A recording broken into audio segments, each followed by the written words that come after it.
Check, check, check, check.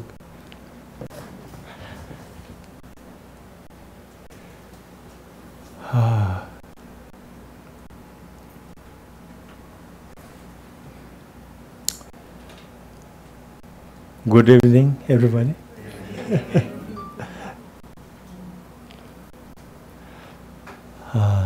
Actually, I thought it was at 7.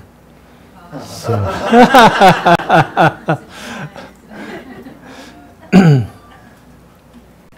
so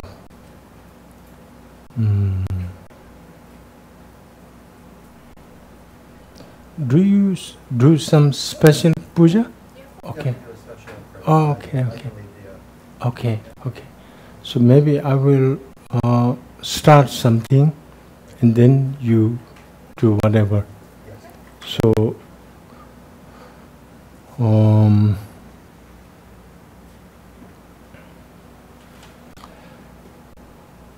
so I like to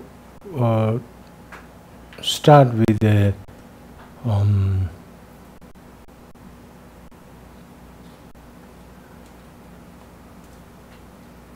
His Holiness Dalai Lama always spoke about how the Theravadan tradition is the foundation of all Buddhism. So I will, in the beginning, the Theravadan tradition of taking refuge, I want to recite that in kind of Theravadan tradition, and then I will recite the Tibetan Buddhist taking refuge and bodhicitta in Tibetan. Then rest you will carry, right? Okay. If you know that, then please recite with me. Buddham saranam gacchami, Dhammam saranam gacchami, Sangham saranam gacchami. Buddham saranam gacchami, Dhammam saranam gacchami, Sangham saranam gacchami. Buddham saranam gacchami, Dhammam saranam gacchami, Sangham saranam gacchami.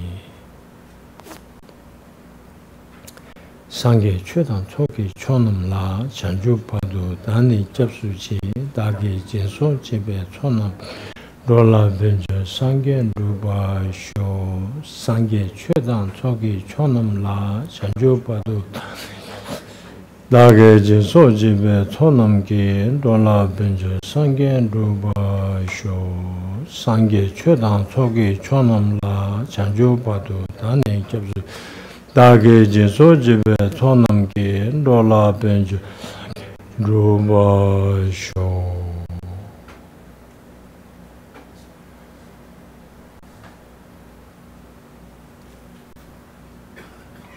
Thank you. We'll continue on page 7 with the 4 immeasurables. In English. May all sentient beings have happiness and its causes. May all sentient beings be free from suffering and its causes. May all sentient beings never be parted from sorrowless bliss. May all sentient beings abide in equanimity, free from bias, attachment, and hatred.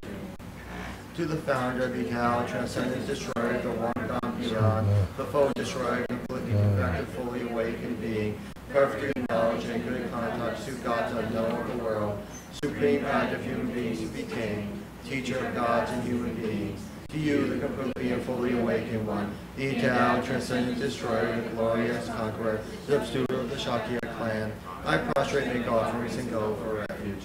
To the founder, the endowed, transcendent destroyer, the one gone beyond, the foe destroyer, completely perfected, fully awakened being, perfect in knowledge and good conduct, Sugata, knower of the world, supreme guide of human beings who became, teacher of gods and human beings. To you, the completely fully awakened one, the endowed, transcendent destroyer, glorious conqueror, substitute of the Shakya clan, I prostrate, make offerings, and go for refuge. To the founder, the endowed, transcendent destroyer, the one gone beyond, the full destroyer, perfected, fully awakened being, perfect in knowledge and good conduct, who got to know the world, supreme guide of human beings who became, teacher of God to human beings, to you, the completely and fully awakened one, the intelligence and destroyer, the glorious conqueror, the steward of the Shakya clan. I prostrate and make offerings for refuge. When, O Supreme among humans who were born on this earth, you paced out 7 strides and then said, I am supreme in this world. To you who were wise then I prostrate. With pure bodies, feet formed supremely pure, wisdom motion like a golden mountain, fame that blazes in the 3 worlds, where vast Lord, to you I prostrate. With the supreme signs, face like spotless moon, color like gold, to you I prostrate. Dust free in the 3 worlds are not, incomparably wise one, to you I prostrate. The Savior having great compassion, the Founder having all understanding, the field of marital qualities like a vast ocean, to you the one not the darkness I prostrate. The purity that frees one from attachment, the virtue that frees one from the lower realms, the one path to sublime pure reality, to the Dharma that pacifies I prostrate. Those who are liberating also show the path to liberation, the holy field qualified with realizations, who are devoted to the moral precepts, to you the sublime community intending virtue I prostrate. Homage to the Supreme Buddha, homage to the Dharma refuge, homage to the great Sangha, to all 3 ever to bow homage. To all worthy of respect, bowing with bodies as many as all realms, atoms, in all aspects, with supreme faith I pay homage. To not committing virtuous actions, perform only perfect virtuous actions. Subdue your mind thoroughly, this is the teaching of the Buddha. A star, a mirage, the flame of a lamp, an illusion, a drop of dew or a bubble, a dream, a flash of lightning, a cloud. See conditions, things as such. Through these mirrors may sentient beings attain the rank of all-seeing, subdue the foul faults, and be delivered from some sorrow's oceans, perturbed by the waves of aging, sickness, and death. From Tushita's hundreds of God's protectors' hearts, to tip of this fresh water white heaves curved like cloud, O loathsome drop of Dharma's omniscient King, pray come to this place with your disciples, in space ahead on lion throne, lotus and moon, venerable gurus smile brightly with delight, pray say hundreds of eons to spread doctrine as supreme merit, field for my mind of faith, your wisdom mind sees full range of knowledge, your eloquent speech adorns fortunate ears, your beauteous body, fame, glory, outstanding, homage to you, worthwhile to think of, hear and sing, pleasant offerings of water, various flowers, fragrant incense like perfume, and so on. Oceans of offerings set out and in vision offered up to you, supreme field of merit, non-virtue committed with body, speech, and mind, which I have heaped up since beginningless time, especially what has contradicted 3 vows. Each I confess from my heart with strong regret. In time of strife you strove to learn and practice, shunned mundane concerns, made life essence-full. O protector from depths of our hearts,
soane.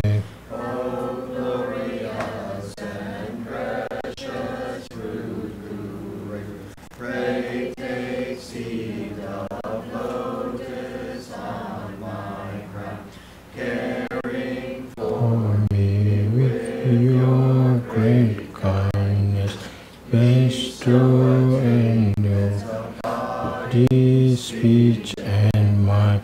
O glorious and sages Lord Guru, pray take seat of lotus at my heart, caring for me with your great kindness, bestow it in common and supreme.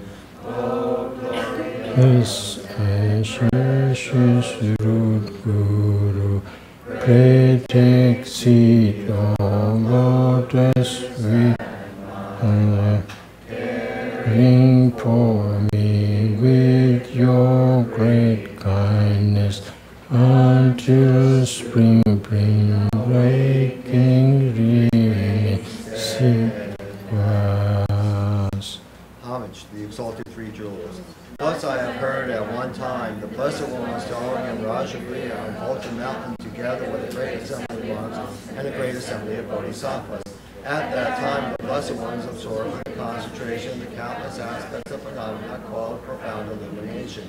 At that very time the spirit ever looking just far, the bodhisattva, the great being, was looking perfectly at the practice of the profound perfection of wisdom, perfectly looking at the emptiness of the carrying existence of the five aggregates also. Then, through the power of the Buddha, the venerable Shariputra said to the spirit ever looking just far, the bodhisattva, the great being, how should a child of lineage trained who wishes to engage in the practice of the profound perfection of wisdom? Thus he spoke, and the spirit ever looking just far, the bodhisattva, the great being, replied to the venerable Shariputra as follows. Shariputra, whichever son or daughter of the lineage wishes to engage in the practice of the profound perfection of wisdom should look perfectly like this, subsequently looking perfectly and correctly at the emptiness of the inherent existence of the five aggregates also. Form is empty, emptiness is form, emptiness is not other than form, form is not other than emptiness. In the same way, feeling, discrimination, compositional factors, and consciousness are empty. Shariputra, like this, all phenomena are empty without characteristics. That is, they are not produced and do not cease. They have no defilement, no separation from defilement. They have no decrease and no increase. Therefore, Shariputra, in emptiness there is no form, no feeling, no discrimination, no compositional factors, no consciousness. There is no eye, no ear, no nose, no tongue, no body, no mind, no visible form, no sound, no smell, no taste, no object of touch, no mental phenomenon. There is no I element, so forth, up to no mind element, up to no element of mental consciousness. There is no ignorance and no cessation of ignorance, and so forth, up to no aging and death, and no cessation of aging and death. Likewise, there is no suffering, no origin, no cessation, and no path. No exalted wisdom, no attainment, and also no non-attainment. Therefore, Shariputra, because there is no attainment, bodhisattvas rely on and abide in the perfection of wisdom. And because their minds have no obstructions, they have no fear. Passing utterly beyond error, they attain the final state beyond sorrow. All the Buddhas who reside in the three times through relying upon the perfection of wisdom become manifest and complete Buddhas in the state of unsurpassed, perfect, and complete enlightenment. Therefore, the mantra of the perfection of wisdom, the mantra of great knowledge, the unsurpassed mantra, the equal to the unequal mantra, the mantra that further pacifies all suffering, since it is not false, should be known as the truth. The mantra of the perfection of wisdom is proclaimed. Tayata gate gate paragate parasagate bodhisoha. Shariputra, this is how bodhisattva, great being, should train in the perfection of wisdom. Then the Blessed One arose from that concentration and said to the spirit of just far, the bodhisattva, the great being, well said, O child of the lineage, so it is. The profound perfection of wisdom should be practiced exactly as you have taught, and the Tathagatas will rejoice. When the Blessed One had said this, the venerable Shariputra, the spirit of Avalokiteshvara, the bodhisattva, the great being, and the entire assembly, as well as worldly beings, gods, humans, demigods, Gandharvas, and others, were filled with admiration and highly praised what had been spoken by the Blessed One. In the Holy Supreme Abode of the Gis, possessed of clairvoyance, miraculous power, unwavering caring for petitions as your children. Homage to the hosts of three places, the Gis,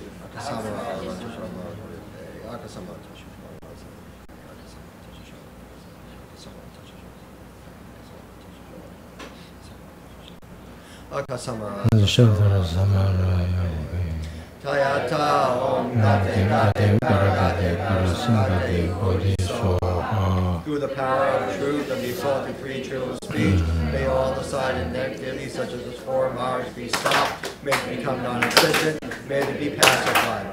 All enemies, obstructors and hindrances, Shanti, Kurye, Soha. The 8,000 types of obstructors pacified, free from adverse, harmful conditions.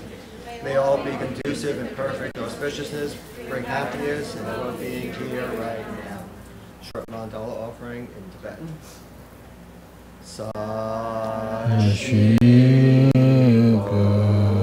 Bhagi Joshi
It's very interesting tonight. I never been through this kind of traditional prayer before I give a talk.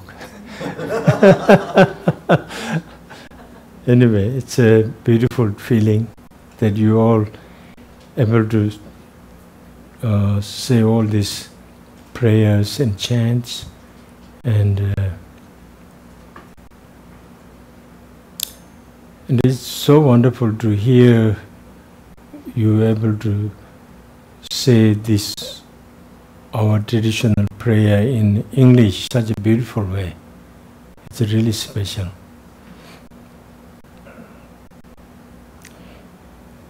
Anyway, since I had the few year my health issue,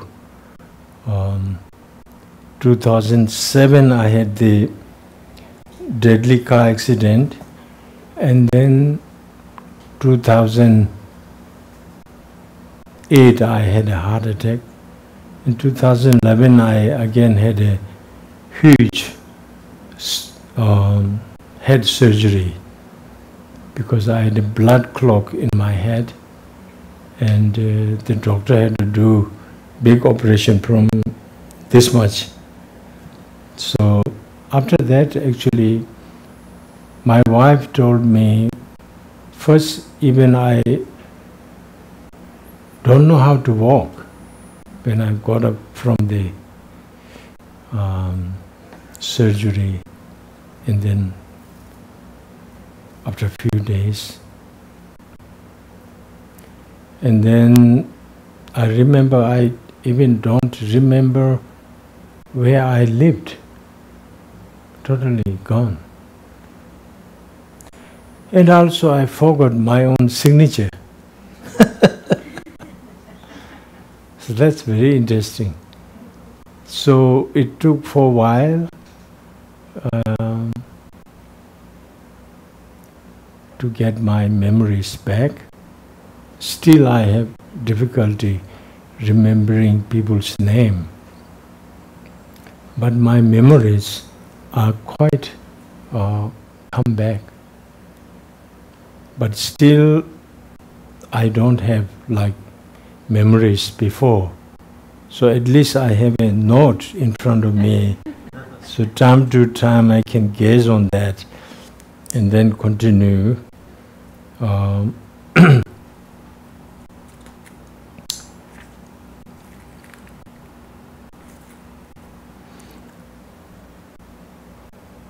So sounds like seem to be most of you are from Dharma Center, right?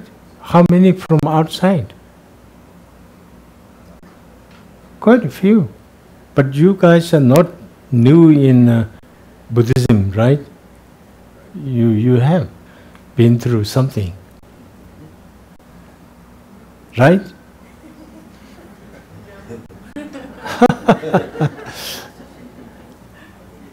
But anyway, tonight my how to say, my style of teaching, introductory Buddhist teaching is mostly it's for people who are new to Buddhism, or maybe old practitioners can get new inspirations just coming from my little experience and my understanding. So I stay more into the fundamental, essential and more universal theme of Buddhism. And also it's based on my book, also Awakening Kindness. So major part of the conversation will be based on that. And that is more like how to cultivate universal love, or love, compassion, kindness, regardless bodhicitta. But I will take a little bit further today, I guess, maybe, since most of you are Buddhists, so seem to be, it's okay. So, but I will stay more within the frame of universal Buddhist value, you know.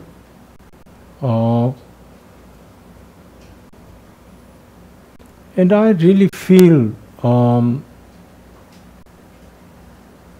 lot of Buddha's teaching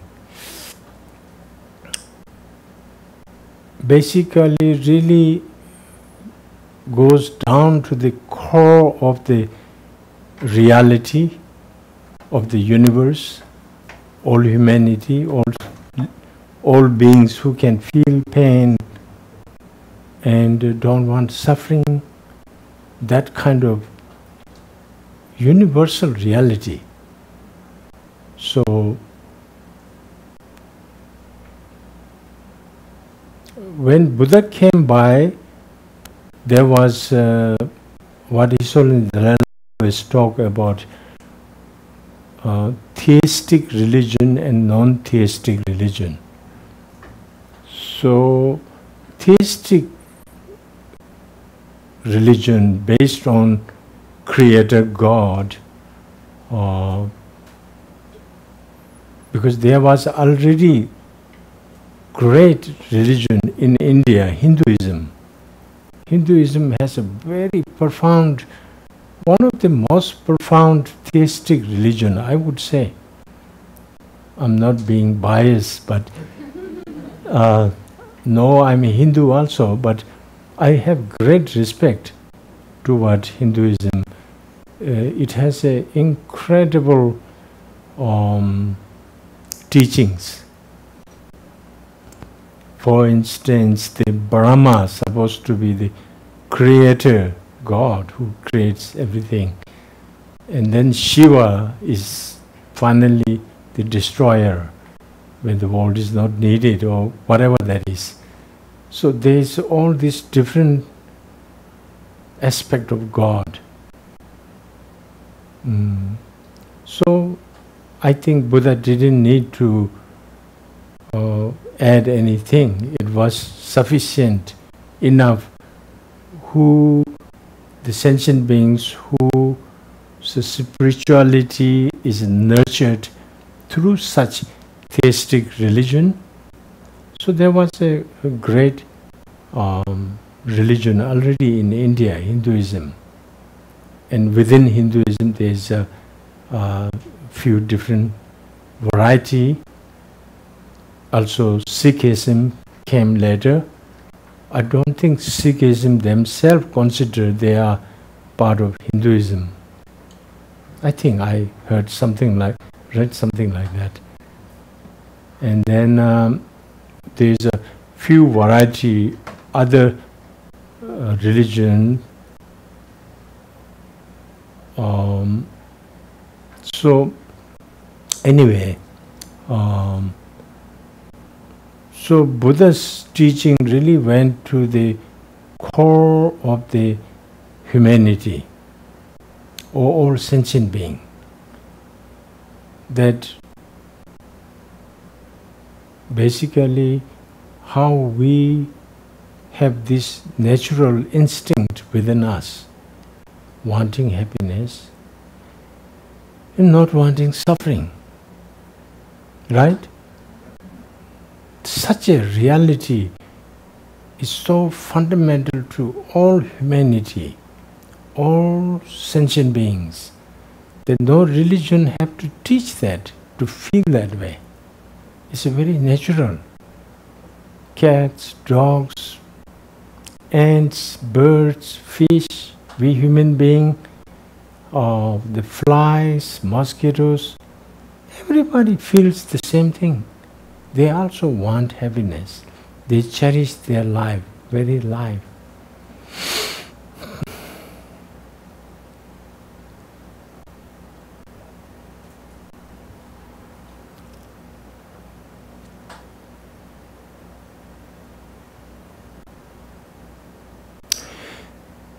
Every sentient being are same in that fundamental reality. Wanting happiness, not wanting suffering. So I love His Holiness Dalai Lama always teach, starting with, we all want happiness, do not want suffering. Start something like that. And so I feel that's really going to the fundamental, the core value of all humanity, all sentient beings. So I want to first touch on that.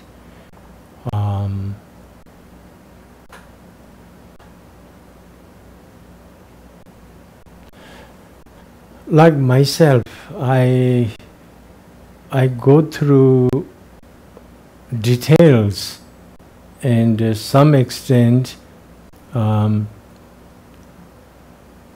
almost feels like sometimes it is ridiculous to go through such thing. But I feel that is very important, that to try to really deeply understand and have a deep conviction that how we all really want happiness and not want suffering. So therefore it has to start first with myself, to try to explore my reality, my really existence, that how I am really such a being, do not want suffering at all, who want happiness, right? To convince myself, I try to go through like, okay, I get up in the morning and go and brush my teeth. Why I brush my teeth? Because if I don't brush my teeth, firstly it won't smell good. When you are going to have some conversation, it's terrible. One time, one musician I know, he didn't brush teeth. Somehow I met the other day and he started talking, but it was terrible. Oh my God. Something I never forget, that feeling. So it will be same thing, if I do that. And then also, naturally, I want to have a good teeth, which is really one of the survival equipment, right? Really survival equipment, basically. If I don't have a good teeth, if I start lose my teeth early, then I will have difficulty eating my food well, right? And maybe my conversations maybe affects a little bit. And I had a few times teeth ache or toothache. What do you say? Toothache. And a few times toothache, and it was very painful. Amazing. Toothaches are really very painful. But luckily, my wife also got tooth insurance, tooth insurance, dental insurance, yeah. So hopefully it can take care a lot. But still, it's very painful. So anyway, I go through this, why I brush my teeth. So it's many reasons. If you want to really give a nice smile, you need most of your teeth. Except some people.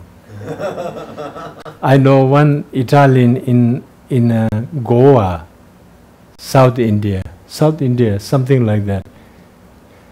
This guy has one of the incredible broad smile, and his teeth are like crooked, really crooked teeth. It doesn't matter. His smile is so big. So I love seeing him. In Goa it was my first adventure with the Westerners, where I met a lot of people. So recently at Milarepa there is one big statue. Somehow the artist, maybe I feel he didn't finish it. The saint has upper teeth, but there is no lower teeth. And he's smiling with a big mouth, a little bit open. It doesn't look something correct. So anyway, so things like that, you know, like then we take a shower.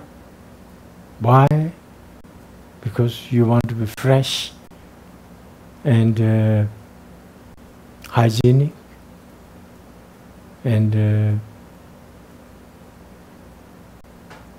you want to feel good, smell good, all that. Then we have breakfast, lunch, dinner.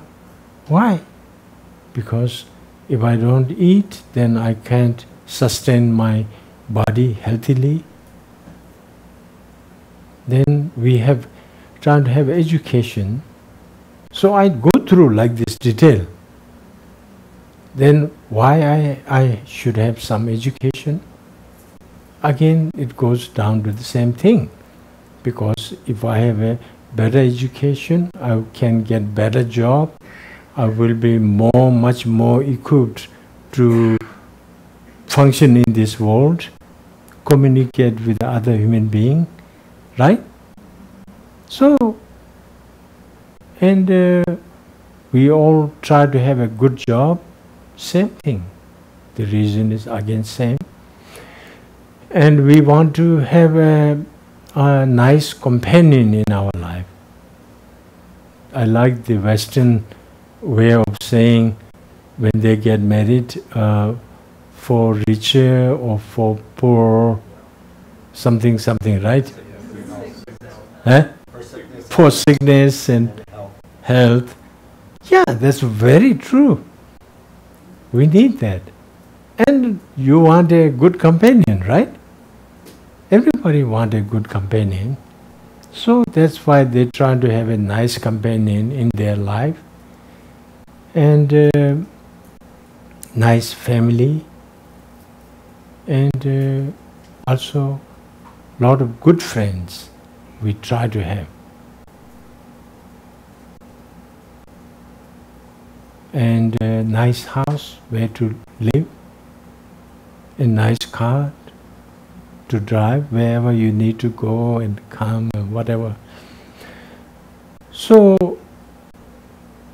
all these things I must ask every day. I ask why?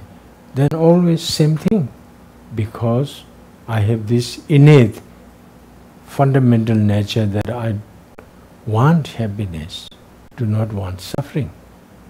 So therefore, I try to have all these facilities for survival, for living.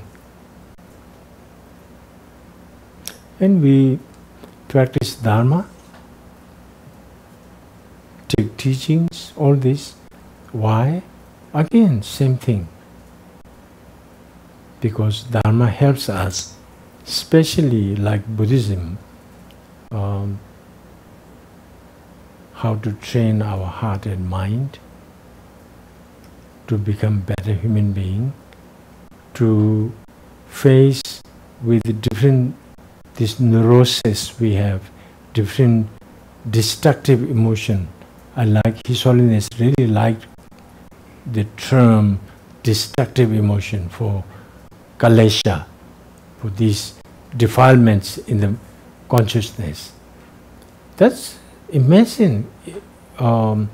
Buddhism has a lot to offer in that field. And then Hinduism wise, there is a lot of meditation techniques, and Christianity too. I don't know much about Muslim, but they seem to be very strong on faith. Something they just want to believe there's only one creator God. That's it. You totally submit yourself.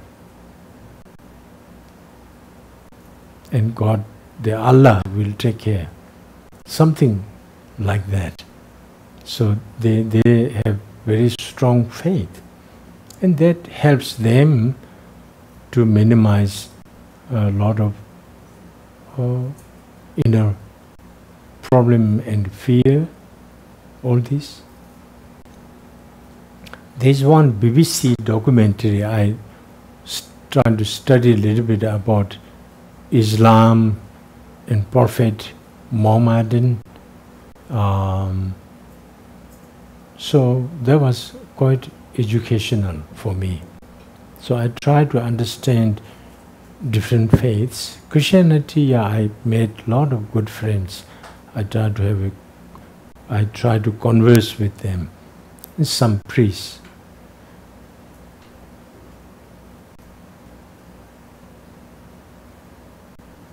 So anyway, so religion also comes down to the same thing, because we have this fundamental nature, don't want suffering, fear, want happiness, want safety, higher insurance actually. Yeah, it's really higher insurance that you don't have to pay, you know. And also I feel religion, although Buddhism is a non-theistic religion in a way, but in Buddhism,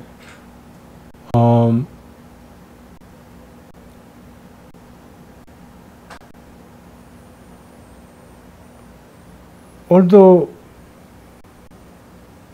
well, Buddha means, as you know, any being in this universe, the highest whoever can reach, who become all-knowing, all-compassionate, someone to become all-able to benefit sentient beings if they are ready or ripe with their karma. So Buddhism is so much to do with karma, individual karma. So therefore Buddhism cannot take responsibility, Buddhists cannot take responsibility that I will take in charge of how you will be. Suffering state or free from suffering state. Buddha simply said, Danyi dagin guenshi danyi dagin dayins. You are your own protector, you are your own enemy. So based on your own action, you know. So therefore he continuously, or he said, Nyeni kyolo tarbe lam tunki tarba rangla rale shebar case.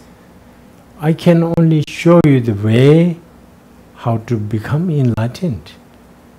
But it's up to you to walk the talk or to walk the path. So you have to work. So therefore, in general, I think there is more theistic religious people than Buddhist people. Because it's a hard work. Lot of responsibility has given Buddha, said you have to work hard. So in a theistic religion, supposedly God takes care, the creator God takes care of everything, you know. So therefore It's much easier in a way. So, a lot of people, as His Holiness Dalai Lama say, it benefits, it helps billions of human beings on this planet by this theistic religion, whether it's Christianity, Islam, or Judaism, or Hinduism. And there's a few other religions. It helps them. So that's great. But to some people, maybe Buddhism helps them based on their mental disposition, their choice, their likeness. So there are fewer Buddhists, but with a lot of responsibility. If it's a good Buddhist, so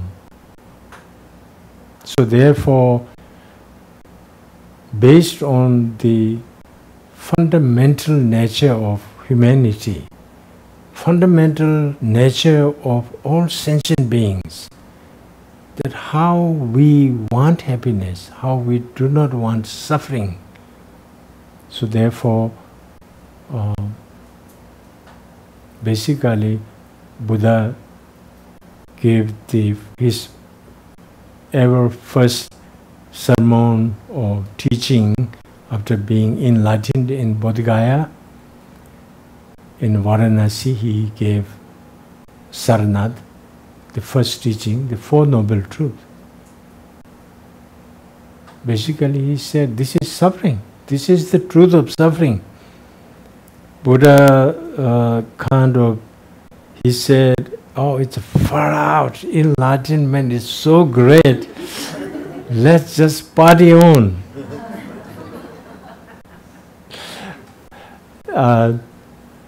But he never said that. If he said that, it's Buddha maybe bullshitting a little bit.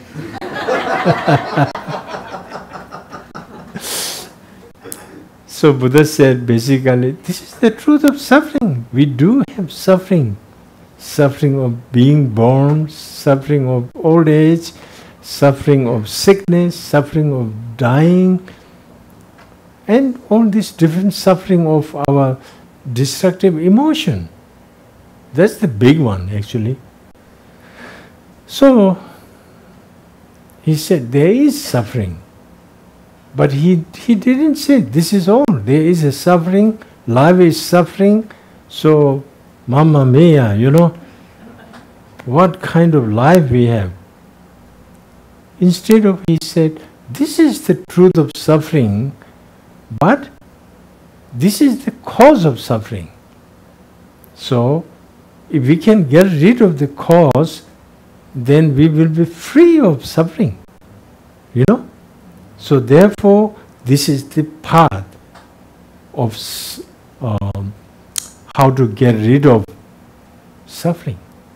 So he taught the Four Noble Truths very first, based on our fundamental human nature.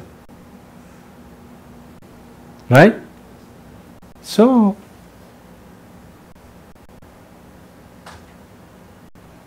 anyway, I have to jump back one more time. So anyway, in this fundamental nature of our life, how we want happiness, how we do not want suffering, so we have to refresh every day, try to have a deep conviction. Yeah, it's true. I want happiness, I don't want suffering. That's why I do all these things. Morning to night go to sleep. The sleep is also for happiness. If we lose sleep, my God, that's terrible. Really, I lost sometimes sleep, so you feel next day quite buzzy, So we need Therefore, in Buddhism, in Tibetan, we have a saying, "Niki se," sleep as like a food of sleep. So we need the food of sleep too, to nurture our very body and our emotion, our mind, our health. So every day, whatever we are doing, basically because of this fundamental nature we have. No religion has to teach that, no government constitution has to force us, no our mom and dad has to teach us, the kid, you should feel this. No, we naturally born like that. So sometimes, I jokingly say one thing, that when a child is born in this planet or in this world, the first thing the child, most probably always, what the child does is cries, like, wow! The child cries. So that cry, that first cry, I feel, is the universal declaration of human nature. All humanity, same with this universal nature, right? This is like the declaration of, we don't want suffering. I don't want suffering. So we born like that. Right? Really, this is very helpful for me when I dig in like this. That's why Tibetan Buddhism, especially one good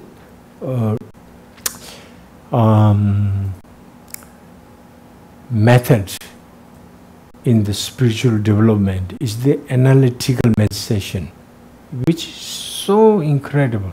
We can dig in like this, and then we can really have a deeper sense of, yeah, that's so true, you know?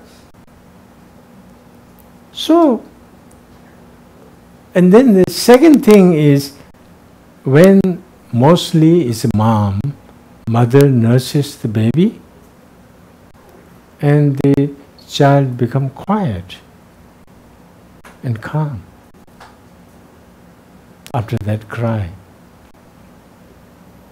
So that is the second universal declaration of human nature. Basically, what it is saying is, yes, I want happiness. Right? That's all. So we all are born with this kind of fundamental, universal nature. So if I contemplate like that, then I feel, yeah, this is so true. Then now, the next thing is, now look at around other human beings, how they are also living. So basically everybody, morning, brush their teeth, same thing. Some place like India where I grew up, the locals, they have a special herb tree. So they go there and break a small branch of that and they chew that. Because of it's a herb tree, so the tree is also medicinal. So they don't need to go and buy toothpaste. It comes with it. And then every day they brush with this stick, small wood, how to say? Twig, right? Twig. So, but including all the Indians and all of us in the West, the modern people, we have fancy toothbrush and toothpaste and all that. we brush in that way. But regardless, everybody also doing the same what I do, right?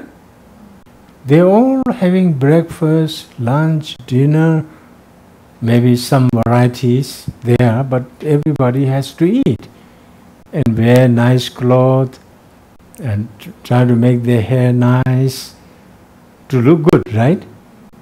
And some try to make their hair blue, red, pink, all that. So, but that's for their happiness. They think it's fun, hip, you know. And all other human beings also exactly like myself. They like to have education, like to have a good job, like to have a good partner, like to have a lot of friends, nice place to live, and a nice car to drive around, whatever you can afford. Or some countries, they just bicycle or walk. And everybody trying to have some kind of health insurance, some saving in the bank. All this, everybody pretty much doing the same like myself. So that makes me very clear that all other human, let's talk about human being, all other human beings also actually just like me. They also want happiness, do not want suffering. Right? So basically all other human beings also one of myself. Right? When you really dig in deep like this analytical meditation, then you can feel, yeah, all sentient beings want happiness. All human beings want happiness, do not want suffering. And not only human beings, all the other insects, birds, fish, all want happiness. They cherish their life. They don't want suffering. So, how I appreciate when people are nice to me, people are kind to me, the same thing. All other sentient beings are same thing, right? All human beings are same thing. So therefore, I should try to be nice to everybody. I should try to be beneficial to everybody. And how everyone is same like myself. If people are rude and unkind to me, I don't appreciate at all. I feel hurt, right? So, therefore, I should not inflict any harm to other human beings, other species, right? I should restrain myself from harming others. With the example of myself, right? So like this kind of deep contemplation, digging in this reality really helps open up our heart, right? Basically open our heart and some extent warm up our heart, and we become more kinder, compassionate, loving, and non-harming to other humanity, other sentient beings, as much as you can in your life. So, it is very helpful, right? So, if you are new in Buddhist or this kind of meditation, then you can see how this kind of meditation helps really nurture our heart. Basically, these tools are to nurture our heart. Our heart is basically like I feel sometimes, it's like a big piece of diamond, but rough diamond. But the diamond needs to be polished. If you don't polish the diamond, it won't be able to shine its brilliance, its beauty. Right? So here the work of shining the diamond, polishing the diamond, is through these wisdom, compassion, knowledge first, and then deeper sense of understanding, and then finally meditating. So this is one of the most beautiful part of Buddhism is first you learn what you don't know, like here how to open up your heart, how to nurture your heart through listening or reading, right? Or watching these days. One of the great thing is the YouTube. Really, after I had the big head surgery, the doctor told me I should not travel for 1 year. I should rest. So I have to rest. Most time I travel so much, so doing so many different projects, and I don't have too much time to check it on YouTube. But I found the YouTube, and then YouTube, now it's the same thing with anything. It can be destructive too. But the best part of YouTube, one of the best part, is you can listen to teachings from all the great teachers, including Buddhism. You can listen to all the teaching of His Holiness Dalai Lama. You just write YouTube, Dalai Lama teaching. Everything comes up, Or if you want to listen to Lama Sobarampu's teaching, all will come up.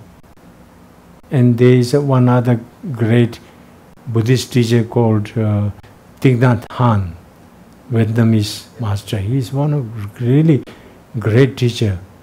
So like this, all the different teachers, you can listen to them. And other faith, Christianity, Islam, Hindu, any teaching, all are available in the YouTube.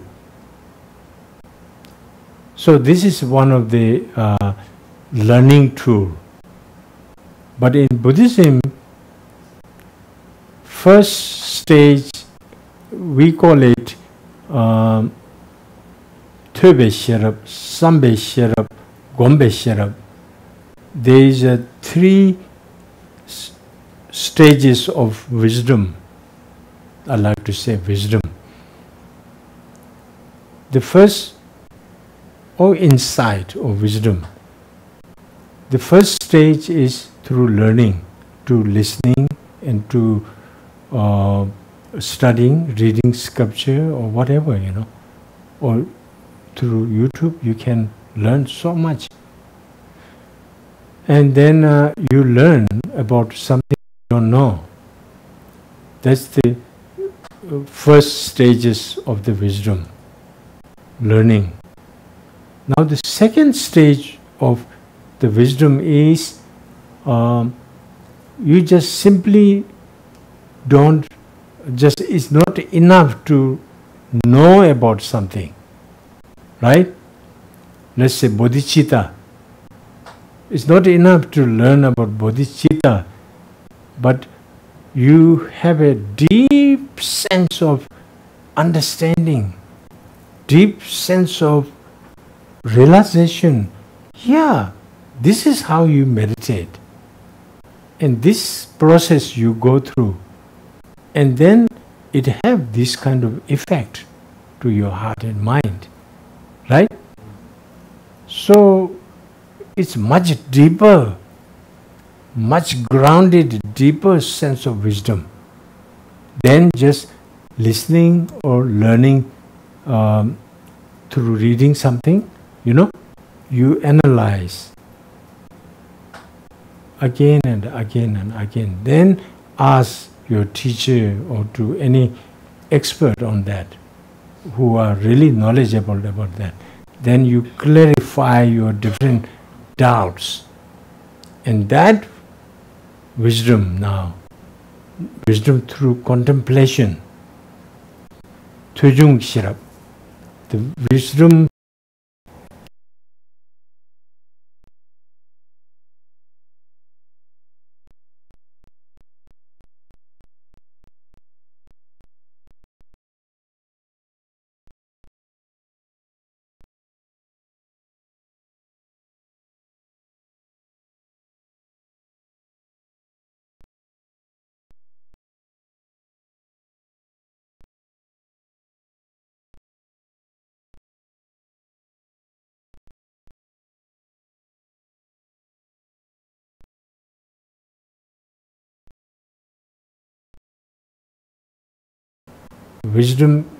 which wisdom comes through making habit of that. The universal love, universal compassion, first to understand about that, then to clarify about how to cultivate universal love and compassion. And then you familiarizing every day to your mind and heart about that tool. It's a tool, it's a method. And then, like what we went through, what is it, 7:16? Yes. So we went through like almost 1 hour, right? Yeah. And that is what we did. Many things here is it's one way, it's like a learning, other way is a deep contemplation.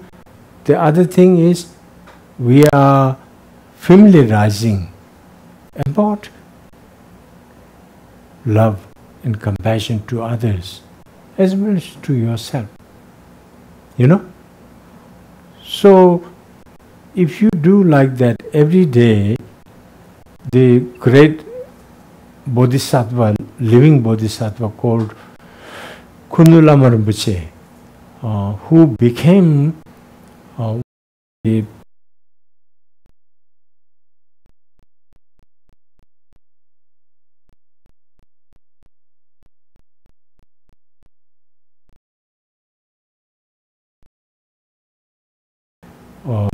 upasika, who have the fundamental 4 vows the monks keep too. So celibate, he's celibate and he lives very pure life. But he was at the same time, he was a very, very learned one. From all Kagyu tradition, Nyingma tradition, Gelug tradition, Sakya tradition. Not only that, he was very knowledgeable about Hinduism also. And he was learned about Sanskrit. He was amazing about Sanskrit. Actually, he born in the north of India, which is called Kunu, Lahore Spiti. So they are Buddhists, but they are part of India now. Maybe long time ago it was part of Tibet. But whatever there's few different stories, somehow it become part of India. So they have their own kind of language, which quite similar to Tibetan, and now of course mixed with the Hindi also. But he, when Tibet was free, he traveled all over Tibet and studied from all the great masters. And he became fluent in Tibetan, also in Sanskrit. In Varanasi, I heard that he lived with the sadhus, Indian yogis. They very simple. India is pretty hot, so you don't need too much cloth, in those areas. So simple dress. So he lived like a sadhu. And they also put ashes when they burn people, right? The ashes, they put on their body, whatever the reason, I don't know. So he lived with sadhus for many years. And hardly anybody knew until His Holiness Dalai Lama started taking teaching from him, especially the guide to the bodhisattva way of life. So then everybody thought, who is this guy? Everybody really started taking notice of him. Everybody want blessing from him, or take teaching from him. So then he becomes so well known. But before he died, one of my root teacher, Geni Shitwabden, who was a renowned hermit in Dharamsala mountain, where His Holiness Dalai Lama lived. So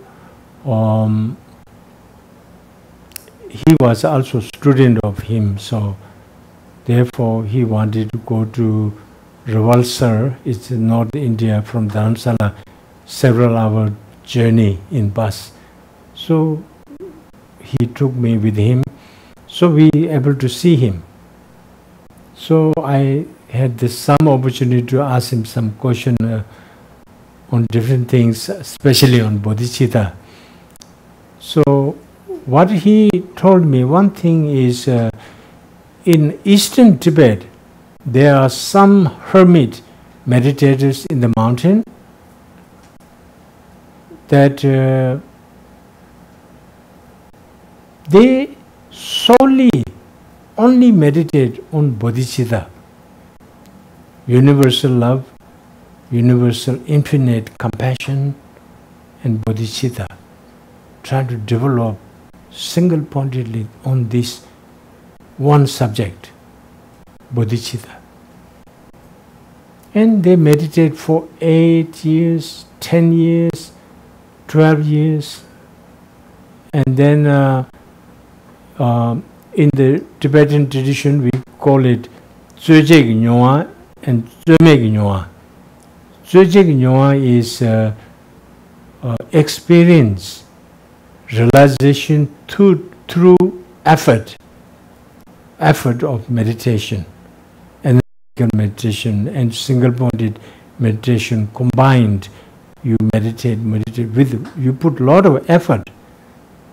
Like in the winter, the house is cold, so you need some time to warm up the house, right? With the heater. If you put heater enough time, then it will heat up the house nicely, right? The same way, through effort, through meditation. So what we did, somehow I myself, before I entered in this room, and now, I think I'm a little bit warmed up, talking about universal love and compassion. So like that, I hope you feel something, So like that, with the effort, through long-time meditation, then gradually you feel something about universal love, universal compassion becomes something so precious to you. gradually, okay, it becomes so precious. Before, it doesn't mean too much to you. But now it's so become gradually, universal love and compassion becomes so precious in your heart. Wow, such a quality can I cultivate in my heart. I will be the happiest dude in the world. You can feel that. So because your heart is warming up, right? Because of your heart is warming up, you really feel you want to love all sentient beings. And before maybe other sentient beings, when you look at, it's don't mean too much for you, right? After your heart is warming up more and more, if you are able to cultivate universal love and compassion, then gradually other humanity, other human beings, when you see them, they are something very precious, right? And they become beautiful also. It's like because of transformation of your heart, all humanity, all human beings become something precious to you and very beautiful to you. And you can maybe feel when you are among people, you are in a beautiful flower garden. Right? Really? If you can feel that, then it's really beautiful. Because everyone is so dear to your heart. Right? Become very, very special in your heart. With cultivation of the universal love, universal compassion. It doesn't matter somebody, what nationality they are. American, Japanese, Chinese, Tibetan, Indian, or Native American, or Australian Aborigines. It doesn't matter what religion they believe, whether they're Buddhist, Christian, Muslim, whatever, Hindu, doesn't matter for you. Because everyone is precious to you. You want to love all humanity. You want to love all sentient beings. So that would be so beautiful. And it can happen. We have to start. The Native American have saying, walk the talk. So walk the talk. What we have learned about these tools, and you have such a great teacher. And you had Geshe Tsuga, Lama Sobarambuchi comes so often, right? And many other teachers to your center.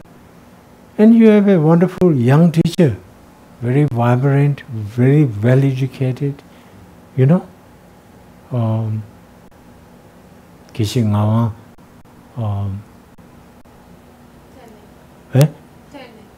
Tile, Geshe Ngawa Tile.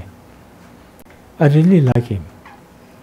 So, you have a lot of facility, and there are so many great books to nurture our heart and mind.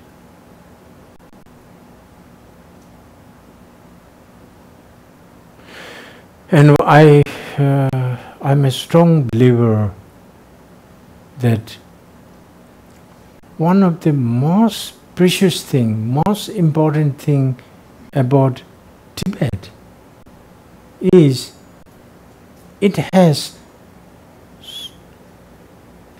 huge treasures of these methods. How to nurture our heart, how to become more universally loving, kind and compassionate. because one big reason is the great Atisha. The great Atisha, although he was a prince, and he had all the luxuries in West Bengal, something like that, from India's state, West Bengal. From there, he was born as a prince, and he has all the luxury and everything, but he decided to become spiritual follower. And then not only that, later he wanted to go to this Indonesian little island called Sumatra Island. There was one of the living bodhisattva, like the Kundalama Rinpoche I was talking about. He was really universally Tibetan world. We regard him living bodhisattva. And I feel His Holiness Dalai Lama is a living bodhisattva. That's why wherever he go in this world, he can touch. Doesn't matter their background, religion, nationality. It goes beyond everything, because his heart is beyond everything. There is no condition. Right? When you don't have condition in your heart, you love everybody, then I think everybody responds similar way. So I had the opportunity. I consider this is my highest blessing in my life, that I, with this His Holiness private secretary, he passed away now, Tarala, his Tibetan personal secretary, principal secretary. He was himself a great practitioner. He has nothing in his room when you go to see him. He has one big lamrim chemo. It's also put it in a closet. You don't see much. You know, very simple. He served His Holiness until he was, I don't know, so old. But then he retired. He passed away a few years ago. I'm so grateful to him. So I went to Missouri, is another part of northern India. His Holiness was visiting, and I was in a guerrilla army. Naughty boy, you know, naughty ex-monk. So I was in guerrilla army, but somehow, strangely, in guerrilla army, I met scriptures, Lamrim, and words of my perfect teacher. Those teachings I met, and I didn't have a teacher, but I read the scripture. I tried to read maybe one page one day, and then in the evening, the kids go to evening sports match. So I never go to the match. So I stay home kind of room, and study these scriptures. And gradually what I did is, and then night time, 9 o'clock, something like that, light off in the guerrilla army. But I was in a boys' company, but I have to study. Basically I was very fortunate. So, and then night time everybody go to sleep. I had a bed at the, not bed, but sleeping at the corner. I was the leader of like 20-30 kids.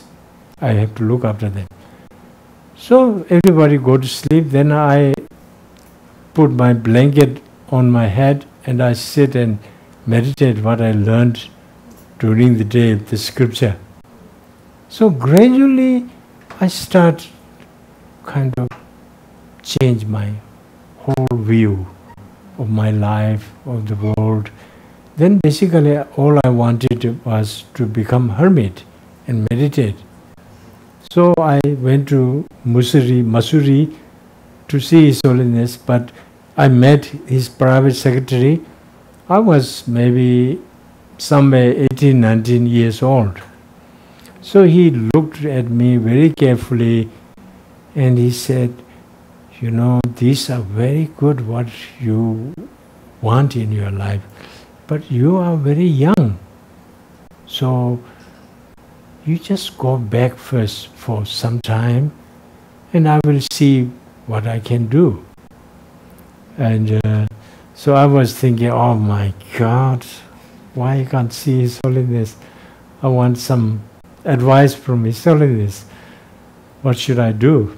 But anyway, then at the end, after maybe, I don't know, 5, 6, 7, 8, 9 or 1 year, I got a letter from him. Said, His Holiness will give you an audience. You can come to Dharamsala. So I was already transferred in the elder guerrilla army training. So I was doing the whole training. I'd done pretty much all the basic 6-month training. So, and then I said myself, you know, this is what I want to do in my life. I'm just living, you know.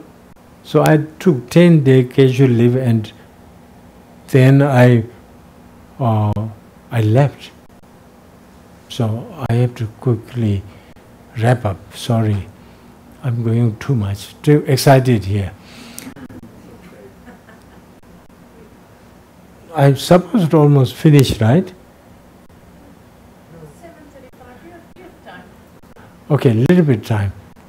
So then tomorrow morning I will be speaking more. So I think if you have time, I will continue on the wisdom aspect. A little bit more on bodhicitta. Actually, I didn't meant to go so much like this. Very serious topic in a way.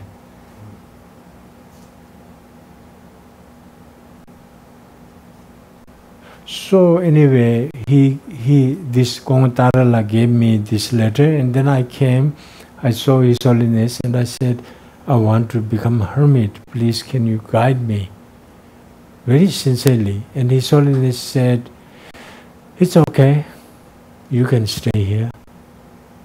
And then His Holiness Private Secretary managed to give me a small room where bunch of 8 monks stays in this little cottage in Dharamsala. So I stayed there.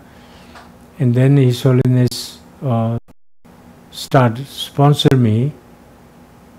He said, what are you going to do after, how much money you have? I had 800 rupees. And that was quite money in that time. So whatever I can get from the army, I took that. So around 800 rupees. So he said, oh, you have 800 rupees. What are you going to do when it's finished? So I said, I want to arm, right? Ask, beg? Arm. Beg. I was ready. Whatever I need to do, I want to beg. Even I die for the sake of my spiritual journey, I was ready. I was very determined. So anyway, His Holiness said, okay.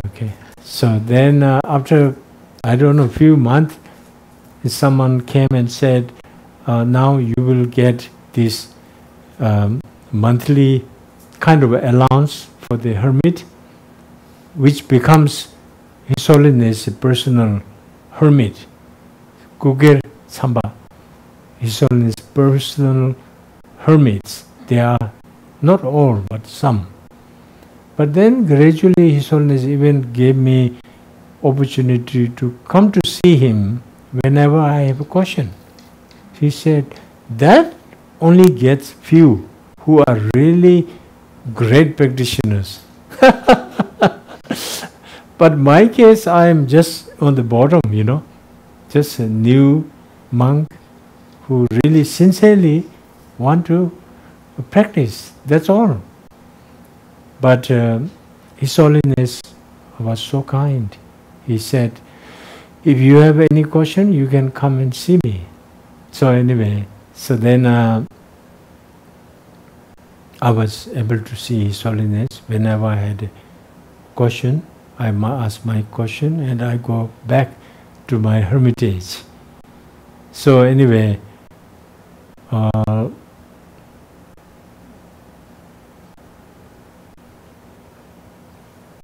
why I went to this, all this. I think Kurukulla Lama Rinpoche, what he said is basically these hermits in the eastern Tibet. Okay, that's where I jumped on some other subjects. But I covered many important points within. So he said these hermits meditate every day, and gradually they, through experience, the realization, deep sense of realization. Okay, this is not just washy-wishy realization or any kind of, oh yeah, not like that. But you really deeply understand and realize about the value of, let's say, universal love and compassion. And then through effort, first you have to practice every day with and then after you meditate for few hours, maybe all morning, maybe by the time in the evening, you can feel a little bit really warmed up, your heart. You no longer see others, humanity or other species, as just object or anybody. But they all become very precious, very important, very dear in your heart. Right? So, but then gradually, if you, it's like the example of best is gymnasts, Olympic gymnasts. They can do amazing things, flip around and do all this. You know, it's unthinkable, but they become these routines. Can I say that? Yes. Routines, effortless, because of their effort. Your effort has to go first, right? And then gradually it becomes effortless. It becomes second nature to you, right? So, with universal love, infinite love, universal compassion, bodhicitta, these values, these profound, so valuable values become your second nature with first effort, studying, meditating, and purification, as you know, Guru devotion, seeing your deity and your Guru as one and receiving blessing. So these are part of the process, how you condition your heart and mind, your consciousness to receive, to born this incredible spiritual value, universal love, universal compassion, bodhicitta, you know? So, first with effort, then after some time, then training comes, effortless comes. If you are doing something and suddenly you remember sentient beings, that's all you need. If you remember sentient being, that love, that compassion, that care, that warmth in your heart to all beings will just rise. It is your second nature. It's become like a great habitual experience. We have bad habitual too, right? The good habitual becomes your second nature. When it becomes second nature, you remember about sentient being, then it just rises.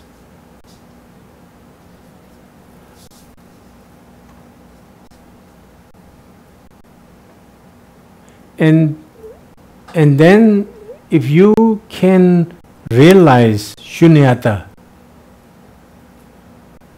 the ultimate truth of all things, ultimate truth of yourself, every sentient being, every phenomena, the ultimate nature, that how everything is empty of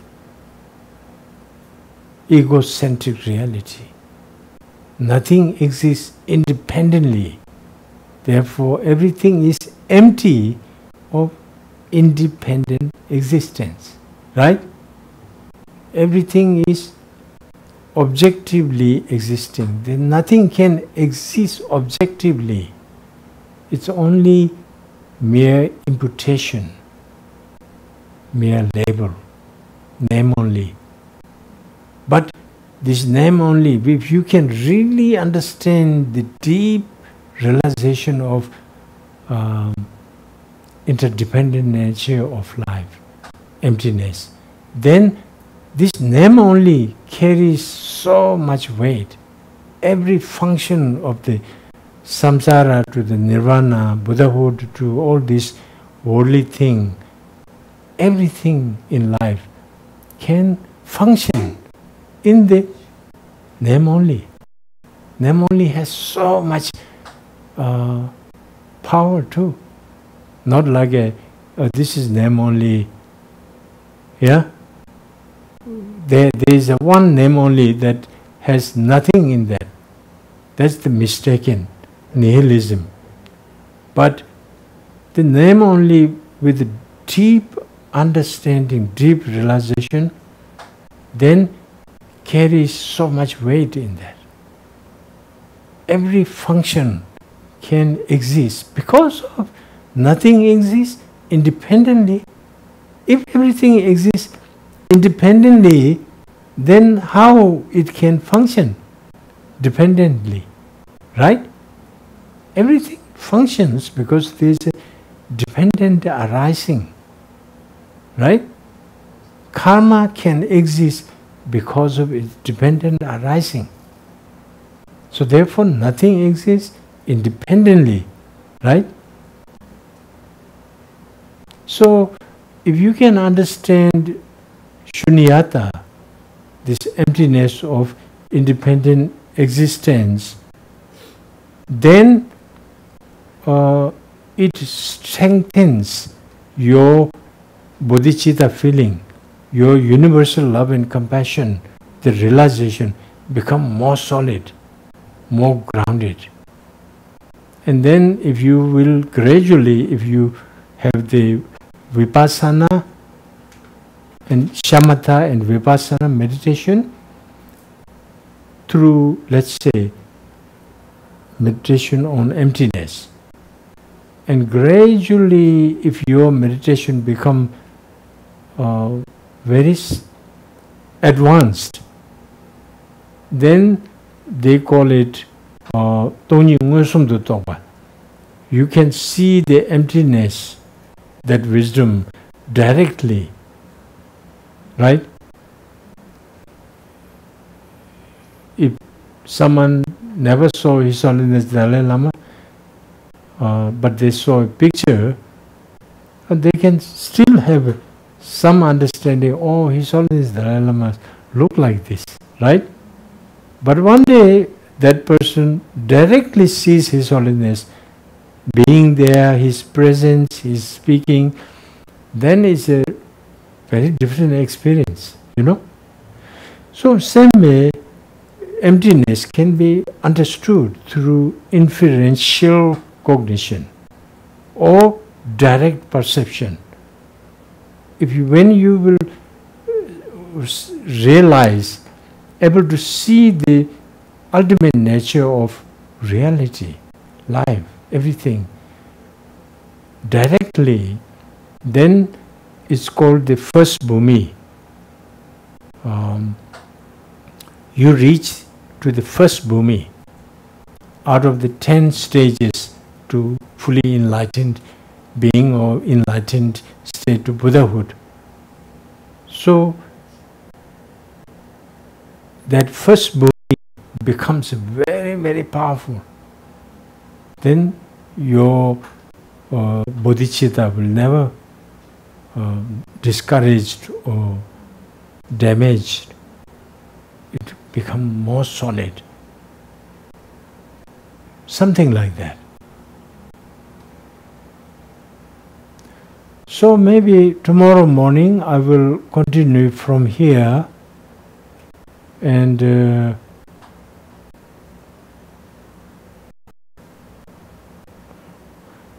by the way, do you feel it's okay? Yes. It's worthwhile, a little bit? Yes. I have a notes, but I didn't have time to look to them. But I feel I like to be spontaneous, what comes in me, based on my little knowledge, little, very tiny little experience, whatever I have within me, I like to share with my audience in that way. That's the best for me. So I flew like little bird flying. So I hope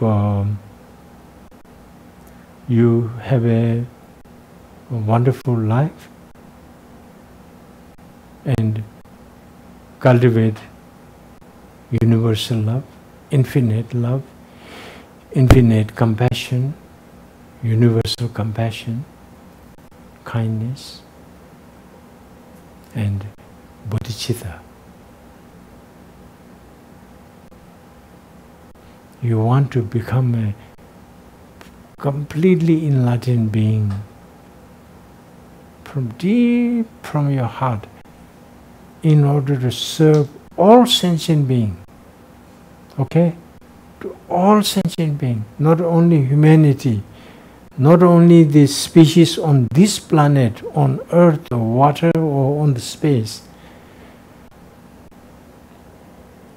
In the infinite world out there, to serve all sentient beings. I want to become able to serve all these sentient beings, so I can lead every sentient being from samsara to nirvana to Buddhahood. What a big mind, right? So I hope we can nurture this incredible spiritual tradition in our heart. It's in the scriptures, in the great lamas in their heart, but it needs to transfer a little bit inside our heart and mind. And then we will truly find happiness in life, meaning in life, beauty in life, lot of good friends in life. We can become happiest human being, most productive, most valuable, most serving human being. We can become. It's at our doorstep, waiting for us. All the tools are available. All the teachers are available. So we dedicate all our good merits, whatever we have earned today, for the benefit of all sentient beings in the universe, infinite universe. They are discovering new galaxies. Can you believe? All this universe out there, able to benefit all of them, and they all may become fully enlightened Buddhahood. In Buddhist, we never say there's one Buddha, Buddha Shakyamuni, one of the Buddhas. But we say Sangye Changme Chumbas, infinite Buddhas, infinite, fully enlightened beings out there in the universe. So we are never alone. We have all their blessing, all their compassion, all their grace and help. So we can really feel that.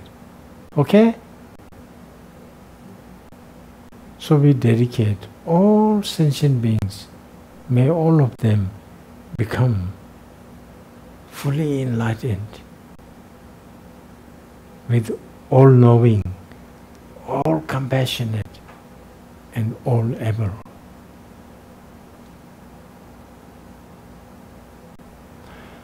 Chanju Simjo Rinpoche, Maje Panam Kijuji, Keba Nyamba Mebayam, Kone Kondu Pewa Sho. For as long as space endures, for as long as sentient beings are there, may we remain until then and solve their suffering. Om Mani Padme, Om Mani Padme, Om Mani Padme, Om Mani Padme, Om Mani Padme, Om Mani Padme, Om Mani Padme, Om Mani Padme, Om. Thank you so much. Thank you. Thank you. Thank you everyone from Kurukulla. Thank you. Providing this opportunity for us. Thank you. This is one of my best, you may say, session, right? Very productive for me. Oh, my feet. So see you later. Okay? Thank you.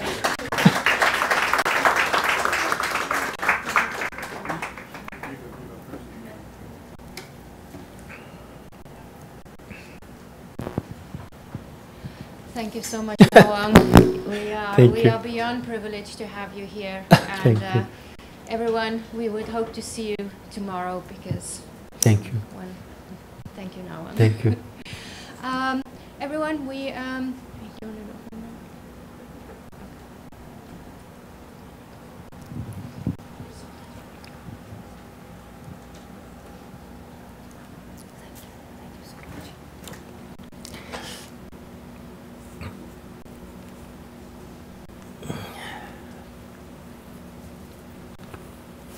This for the center, and I want to take this. It's a good omen. I never take money for my teachings, never.